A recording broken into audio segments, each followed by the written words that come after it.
तुळजाभवानी मंदिर प्रशासनाकडून मंदिराच्या वेळेत आता बदल करण्यात आलाय। मंदिराच्या वेळेच्या बदलाला पुजारी मंडळाचा विरोध आहे। मंदिरातील पहाटेच्या दर्शनाला पुजाऱ्यांचा विरोध आहे। मंगळवार, शुक्रवार, रविवार आणि पौर्णिमेला पहाटे 4 वाजता हे मंदिर उघडले जाणार। तसेच याच दिवशी मंदिर 22 तास सुरू राहणार। आम्हाला विश्वासात न घेता निर्णय का घेतला असा सवाल सुद्धा यावेळी पुजाऱ्यांनी उपस्थित केला।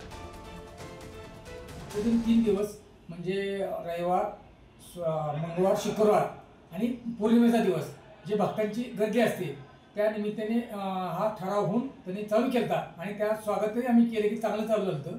पण आता सध्या आणि तात्पुरतं बंद केले म्हणते, पण आम्हाला ते चालू ठेवणं गरजेचं आहे, कारण भक्ताचा जो येणारा जो भक्त आहे जण आहे तो फार संख्येने वाढलेला आहे आणि दिवसा जो दर्शन घ्यायचं म्हणून ते पेड वगैरे ह्या माध्यमातून भक्तांना दर्शन भेटतं। जर गरिबांनी काय करायचं तर आम्ही त्या रात्रीच्या टायमाला 1 वाजता चालू झालं तर भक्त आपले सोयीस्कर दर्शन होतात, त्या निमित्ताने आम्ही ते चालू ठेवावं ही आमची नम्र विनंती।